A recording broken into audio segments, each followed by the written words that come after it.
Сайн байцгаана уу бүгдээрэнд нь энэ өдрийн мэндийг хүргэе. Ээлжид видео бичлэгээр уулзч байгаадаа баяртай байна.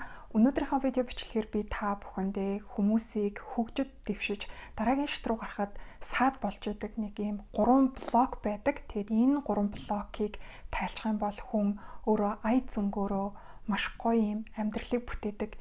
Энэ одоо туршлагыг хуваалцах чинь тархиа өөрчилж амьдралаа өөрчлөе гэдэг номон дээр бол энэ одоо 3 блокны тухай маш дэлгэрэнгүй өгүүлсэн байдаг. Хамгийн нэгдүгээрт нь цаг хугацааны блок буюу бид нар үргэлж одоо өнгөрсөн цагтаагаа зууралдах нь бидний одоо өсөлт хөгжил дараагийн сайн сайхан амьдрал руу хүрэхэд хамгийн том одоо саад бэрхшээлийг үүсгэдэг. Яагаад тэгэхээр өнгөрсөн зовлон бэрхшээлэл бодоод ах юм бол бидний амьдралд зовлон бэрхшээлээс өөр юу ч ирэхгүй.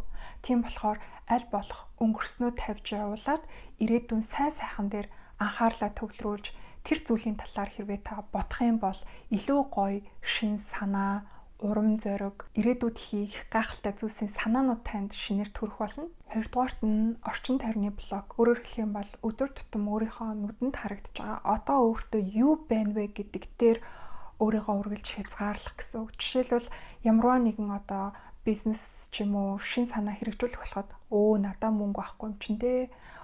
Би ийм ажилтай юм чин, би хүүхэдтэй юм чин, би ийм завгүй юм чи яаж амжих ингээд зөвхөн одоо өнөөдрийнхөө нүдэнд харагдаж гарт барьж байгаа зүйлсээр өөрийгөө хязгаарлах нь дараагийн шин одоо боломж хөгжил дэвшлийг авчрахад хамгийн том саад бэрхшээлийг учруулж байдаг. Гуравдугаарт нь бие махбодын блок гэж байгаа. За тэгэхээр энэ юу гэсэн үг юм бэ гэхээр бид нар амьдралын тодорхой циклд орохоор бидний биеийн биохимийн урвал бол яг энэ тасан зогтсон байдаг.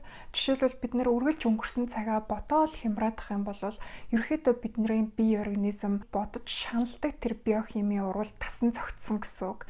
Ингээд бид нар шинэ амьдралыг бүтээх гэхээр нөгөө хуучин биохим, нөгөө л нэг гунигалдаг, гутардаг, стресстэй биохимийн урвал бидраас салтгүй гэсэн үг. Тэгэхээр ийм өөрийг чинь аз жаргалгүй болгодог биохимийн урвалууд дараагийн сайн сайхан зүйлсийг авчрахад хамгийн их саад бэрхшээл учруулж идэг юм байна. Тэгэхээр энэ одоо 3 блокноос өөрийгөө салгах хамгийн үр дүнтэй арга бол бясалгал байж байгаа. Бясалгал одоо хийснээрээ та өөрийгөө өнгөрсөн цаг хугацаа руу ингээд байнга хандаад байдаг, анхаарал хандуулдаг энэ одоо буруу татал зуршлаасаа өөрийгөө салгана. Нөгөө тэгүр та одоо зөвхөн өөрийнхөө нүдэнд харагдаж гарт барьж байгаа тэр өдөр тутмын амьдралын циклийг арай одоо өөрөөр харж нэг л мэтгэд ухамсаргүйгээр хандчдаг тэр анхаарлыг бол өөрчлөх боломжтой болно. Биохимийн урвалыг бас өөрчлөхөд бясалгал танд туслах болно. Тэгээд видео маань таалагдсан бол бусдад шеэр хийж түгээгээрэй. Миний YouTube сувгийг subscribe хийж дагаарай.